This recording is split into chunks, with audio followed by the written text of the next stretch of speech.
All right, we'll let you go, buddy. I want to talk a little bit about this jig.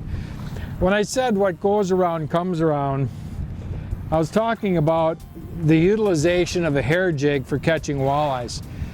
There's many different styles. This is one made by Berkley. I like this one because it has a double line tie, one off the nose for fishing in the weeds, one off the top for fishing river systems and lake systems. Overall, it's a nice setup to use. I'm going to show you how to fish them.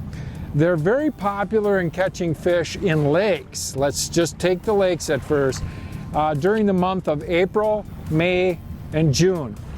And the way that you fish the hair jig in a lake situation is you cast it out, let it sit on bottom, and then you make a quick reel turn and stop. When you stop, let the jig hit the bottom. The second it does, reel again and stop. And you can do it pretty fast. You can see that I'm reeling pretty quick here. The bites will come when you stop. Most of the bites are going to be there. You'll feel the tick. Once in a while when you start reeling, the fish will be on and you just set the hook.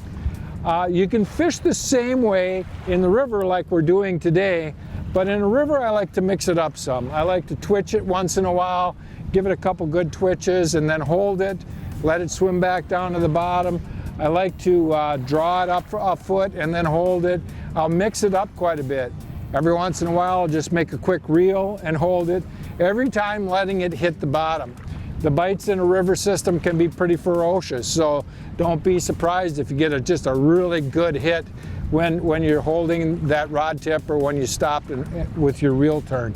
So pretty simple to fish these things. If you haven't given them a try, put them on your line and fish with them for a little while. You may be pleasantly surprised.